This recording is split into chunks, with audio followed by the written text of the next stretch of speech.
BTC बिसायख'थिनि समा खाथिनिफ्राय खाथि सफैनाय लोगो लोगोनो राजखान्थियारि हान्जाफोरा गावबा गावनि हान्जाखौ गोख्रों खालामनो नाजानायजों लोगोसे गुबुन गुबुन समाव रायजो राजाफोरखौ लानानै सांग्रांथियारि मेल खुंबोदों।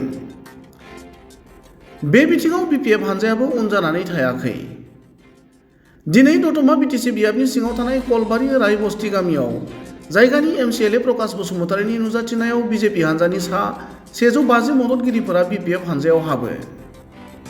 गुबुन फारसेथिं बिजेपि हान्जानिफ्राय बिपिएफ हान्जायाव जयेन जानाय बिजेपिनि मददगिरि रायजो राजा आरो जायगानि एमसिएलए प्रकाश बसुमतारीया खौरांगिरिनि सिगाङाव ओरैबायदि फोरमायो। বিপিএফত জইন কৰিছোঁ। আমাৰ ৰাইজেও সমৰ্থন কৰিছে। এই কাৰণে সমৰ্থন কৰিছে যে আমাক বিপিএফ পাৰ্টিয়ে আমাক কোচ ৰাজবংশীয় জনজাতিক দিয়াৰ কাৰণে এনঅ'চি দিব বুলিয়া আমাৰ হাগ্ৰামা চিফে কৈছে। সেইকাৰণে আমাৰ ৰাইজে গোট খাই আজি বিপিএফক সমৰ্থন কৰিছে। আমি আজি 120 জনমান যোগদান কৰিছোঁ। কি গাঁও? কলবাৰী গাঁও। কলবাৰী ৰায়বস্তি। যাতে জনজাতিটো সোনকালে হয়, হাগ্ৰামা ছাৰে যাতে আমাক জনজাতিটোৰ স্বীকৃতি দিয়ে, দিল্লীত যাই কথা পাতে, সেইকাৰণে আমি মানে বিপিএফত জইন কৰিলোঁ। আজি যিটো যোগদান কাৰ্যসূচী, এইটো আজি প্ৰগ্ৰামটো উদ্যোক্তাসকলক মই পোনপ্ৰথমে মই ধন্যবাদ জ্ঞাপন কৰিছোঁ। লগতে আজি যিসকলে আমাৰ বিপিএফ ৰাজনীতি দলত যোগদান কৰিব বা যোগদান কৰিছে অলৰেডি, তেখেতসকলক মই দতমাৰ সমষ্টিৰ পৰা তেখেতসকলক আদৰণি জনাইছোঁ। আৰু আগন্তুক দিনত আমাৰ বিপিএফ ৰাজনীতিক দল আমি যেনেকৈ আছিলোঁ ইয়াতকৈ আমি দুগুণ সক্ৰিয়ভাৱে আমি কাম কৰিবলৈ আমি সক্ষম হ'ম। আৰু আগন্তুক যিটো বিটিচিৰ যিটো নিৰ্বাচন, ইয়াত আমি বিপিএফ ৰাজনীতিক দল হিচাপে সহজতে আমি জিকি যাম বুলি আমি আজিৰ দিনত আমি খাটাংকৈ ক'ব পাৰোঁ।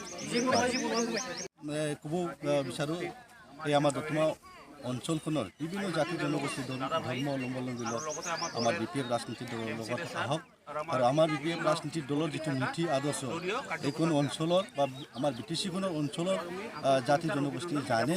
বিগত যোৱা 2005 পৰা যোৱা 2020লৈকে আমাৰ বিপিএফ ৰাজনীতিক দলৰ যিটো অৱদান, ৰাইজক লগত লৈ আমি যিটো উন্নতিৰ যিটো ধাৰা বা আমি যিটো উন্নতি কৰিছে, এইটো এইখন অঞ্চলত বা বিটিচিবাসী ৰাইজে কেতিয়াও নাপাহৰে। এই আগন্তুক 2025 যিটো ছেপ্টেম্বৰ মাহত যিটো হ'বলগীয়া যিটো বিটিচিৰ নিৰ্বাচন, ইয়াত বিভিন্ন জাতি জনগোষ্ঠীৰ মানুহে আমাৰ বিপিএফ ৰাজনীতিক দলক আঁকোৱালি ল'ব আৰু চৰকাৰখনত আমাৰ মাননীয় হাগ্ৰামা মহিলা দেৱক আমাৰ গাদীত বহাব বুলি আমি আশাবাদী। তেনেকুৱা যিয়ে নহওক, কোনে ব্যৱসায়ী বা বেলেগ ৰাজনীতিক দল আমাৰ দতমা সমষ্টিখনত একো প্ৰভাৱ নপৰে, কিয়নো আমাৰ দতমা সমষ্টিখনৰ বিভিন্ন জাতি জনগোষ্ঠী আমাৰ বিপিএফ ৰাজনীতিক দলৰ বিগত যোৱা 2005 পৰাই আমাৰ বিপিএফ ৰাজনীতিক দলৰ লগত আছে আৰু আহি থকা দিনতো নিশ্চয় আমাৰ বিপিএফ ৰাজনীতিক দলৰ লগত থাকিব আৰু আমাক সহায় কৰিব। আৰু এইখন অঞ্চলৰ পৰা বা দতমা সমষ্টিখনৰ পৰা আমি বিপিএফ ৰাজনীতিক দল হিচাপে আমি উদ্ধাৰ হ'বলৈ আমি সক্ষম হ'ম। জিএছপি হিচাপে আমাৰ বিপিএফ ৰাজনীতিক দলৰ লগত এলায়েন্সত খেলিলে নিশ্চয় সহায় হ'ব বুলি আমি ধাৰণা কৰিছোঁ। তো ইয়াৰ কাৰণে আমাৰ ওপৰৰ আমাৰ গাৰ্জেনসকলে বা আমাৰ হাইকমাণ্ডে আলোচনাত চলি আছে বা আলোচনাত বহি আছে। নিশ্চয় ভাল ফল পাম বুলি আমি আশাবাদী।